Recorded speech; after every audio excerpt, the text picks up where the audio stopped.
Churchill at Chartwell, 1922 to 1939. Churchill first saw Chartwell in July 1921, shortly before the house and the estate were to be auctioned. He returned the same month with his wife, Clementine, who was initially attracted to the property, although her enthusiasm cooled during subsequent visits. In September 1922, when the house had failed to sell at auction, he was offered it for £5,500. He paid £5,000, after his first offer of £4,800, made because the house will have to be very largely rebuilt and the presence of dry rot is a very serious adverse factor, was rejected. The seller was Captain Archibald John Campbell Colquhoun, who had inherited the house in June 1922 on the death of his brother. Campbell Colquhoun had been a contemporary of Churchill's at Harrow School in the 1880s. On the completion of the sale in September 1922, Churchill wrote to him, "I am very glad indeed to have become the possessor of Chartwell. I've been searching for 2 years for a home in the country, and the site is the most beautiful and charming I have ever seen." The sale was concluded on the 11th of November 1922. The previous 15 months had been personally and professionally calamitous. In June 1921, Churchill's mother had died, followed 3 months later by his youngest child, Marigold. In late 1922 he fell ill with appendicitis, and at the end of the year he lost his Scottish parliamentary seat at Dundee. Philip Tilden, Churchill's architect, began work on the house in 1922, and the Churchills rented a farmhouse near Westerham, Churchill frequently visiting the site to observe progress. The 2-year building programme, the ever-rising costs, which escalated from an initial estimate of £7,000 to over £18,000, and a series of construction difficulties, particularly relating to damp, soured relations between the architect and client. By 1924, Churchill and Tilden were barely on speaking terms. Legal arguments conducted through their respective lawyers continued until 1927. Clementine's anxieties about costs, both of building and subsequently living at Chartwell, also continued. In September 1923, Churchill wrote to her, "My beloved, I beg you not to worry about money or to feel insecure.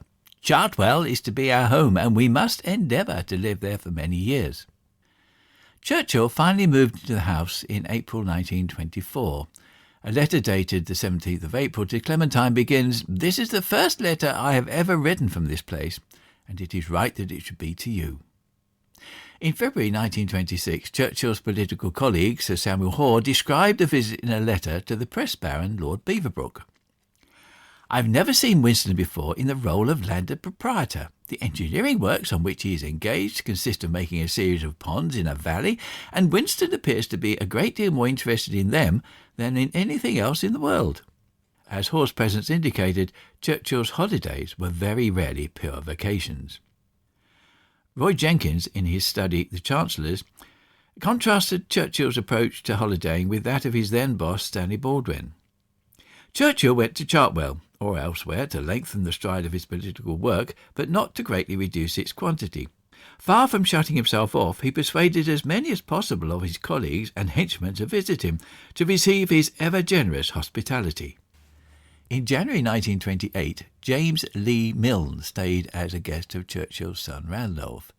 He described an evening after dinner. "We remained at that round table until after midnight. Mr. Churchill spent a blissful 2 hours demonstrating with decanters and wine-glasses how the Battle of Jutland was fought.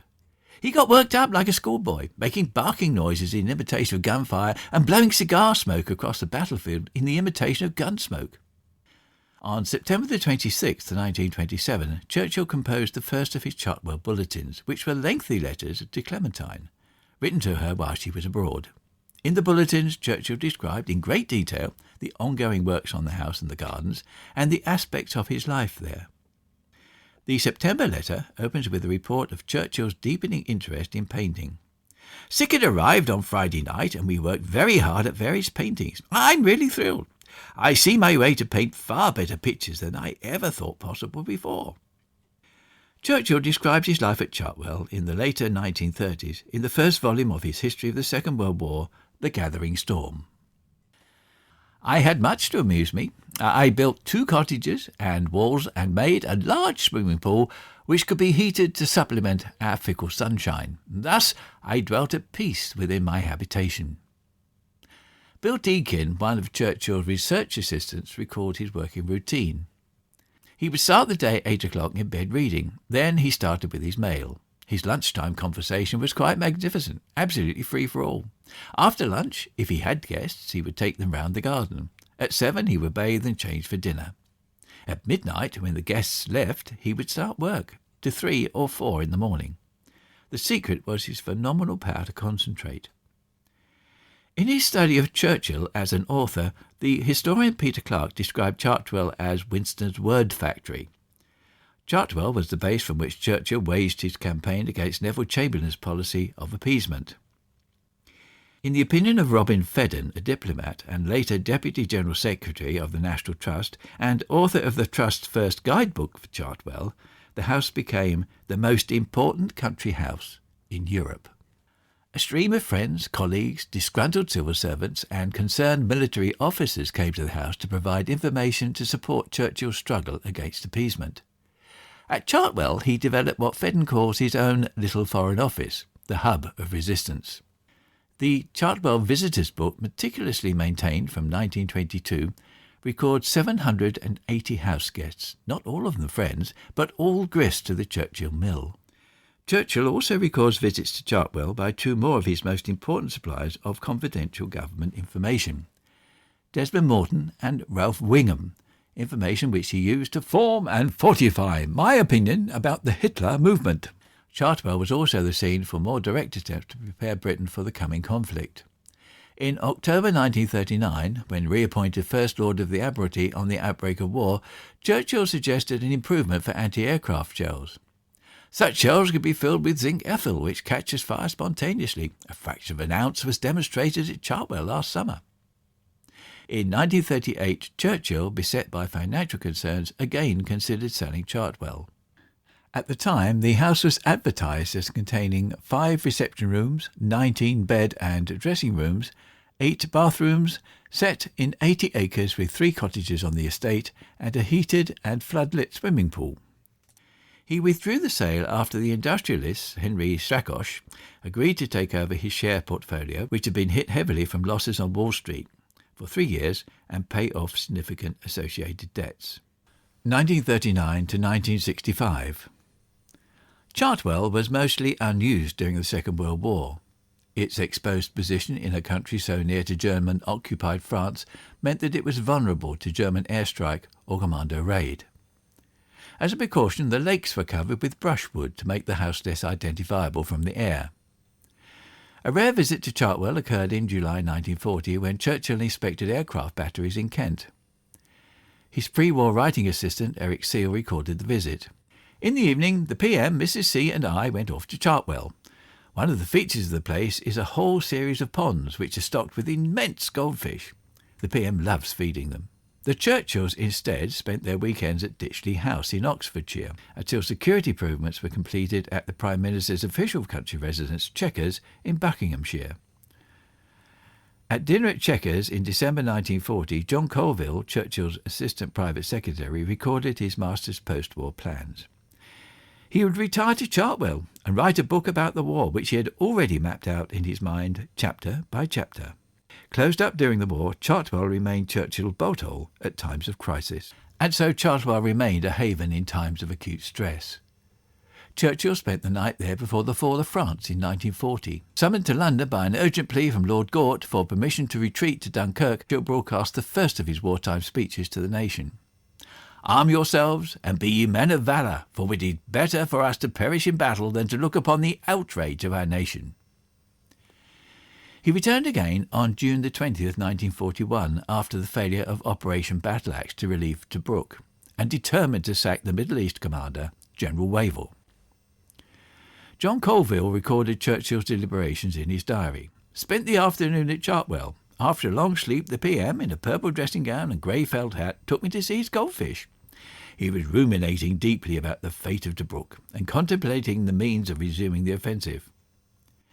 Churchill continued to pay occasional short visits to the house On one such, on June 24th, 1944, just after the Normandy landings, his secretary recorded that the house was shut up and rather desolate. After VE Day, the Churchills first returned to Chartwell on May the 18th, 1945, to be greeted by what the horticulturalist and garden historian Stefan Bozacki describes as the biggest crowd Westerham had ever seen. But military victory was rapidly followed by political defeat, as Churchill lost the June 1945 general election. He almost immediately went abroad, while Clementine went back to Chartwell to begin the long process of opening up the house for his return. "Oh, it'll be lovely when the late camouflage is gone," she said. Later that year, Churchill again gave thought to selling Chartwell, concerned by the expense of running the estate. A group of friends, organised by Lord Camrose, raised the sum of £55,000, which was passed to the National Trust, allowing it to buy the house from Churchill for £43,800. The excess provided an endowment. The sale was completed on November the 29th. For the payment of a rent of £350 per annum, plus rates, the Churchills committed to a 55-year lease, allowing them to live at Chartwell until their deaths, at which point the property would revert to the National Trust. Churchill recorded his gratitude in a letter to Camrose in December 1945. I feel how inadequate my thanks have been, my dear Bill, who never wavered in your friendship during all those long and tumultuous years." A garden plaque at Chartwell records the names of those who raised the funds for the purchase of the house by the National Trust in 1945. In 1953, Chartwell became Churchill's refuge once more when, again in office as Prime Minister, he suffered a debilitating stroke. At the end of a dinner held on June the 23rd at 10 Downing Street, Churchill collapsed and was barely able to either stand or to speak. On the 25th, he was driven to Chartwell, where his condition deteriorated further. Churchill's doctor, Lord Moran, stated that he did not think the Prime Minister could possibly live over the weekend. That evening, Colville summoned Churchill's closest friends in the press, Lord Beaverbrook, Lord Camrose and Brendan Bracken, who, walking the lawns at Chartwell, agreed to try to ensure a press blackout to prevent any reporting of Churchill's condition. They achieved the all but incredible success of gagging Fleet Street, something they would have done for nobody but Churchill. Secluded and protected at Chartwell, Churchill made a remarkable recovery, and thoughts of retirement quickly receded. On April 5th, 1955, Churchill chaired his last cabinet, almost 50 years since he first sat in the cabinet room as the President of the Board of Trade in 1908. The following day, he held a tea party for staff at Downing Street before driving to Chartwell. On being asked by a journalist on arrival how it felt to no longer be Prime Minister, Churchill replied, "Well, it's always nice to be home." For the next 10 years, Churchill spent much time at Chartwell, although he and Lady Churchill travelled extensively. His days there were spent writing, painting, playing bezique, or sitting by the fish pond, feeding the golden orf, and meditating. Of his last years in the house, Churchill's daughter Mary Soames recalled, "In the 2 summers that were left to him, he would lie in his wheelbarrow chair contemplating the view of the valley he had loved for so long." On October the 13th, 1964, Churchill's last dinner guests at Chartwell were his former principal private secretary, Sir Leslie Rowan, and his wife. Lady Rowan later recorded that it was sad to see such a great man become so frail. The following week, increasingly incapacitated, Churchill left the house for the last time. His official biographer Martin Gilbert records that Churchill was never to see his beloved Chartwell again. After his death in January 1965, Lady Churchill relinquished her rights to the house and presented Chartwell to the National Trust. It was opened to the public in 1966, 1 year after Churchill's death. Chartwell has become amongst the National Trust's most popular properties. In 2016, the 50th anniversary of the opening, 232,000 visited the house. In that year, the Trust launched the Churchill's Chartwell Appeal to raise £7.1 million for the purchase of hundreds of personal items held at Chartwell on loan from the Churchill family. The items available to the Trust include Churchill's Nobel Prize in Literature, awarded to him in 1953. The name for the award reads, "For his mastery of historical and biographical description, as well as for his brilliant oratory in defending exalted human values." The medal is displayed in the museum room on the first floor at Chartwell, at the opposite end of the house to the study, the room where, in the words used by John F. Kennedy when awarding him honorary citizenship of the United States, Churchill mobilized the English language and sent it into battle.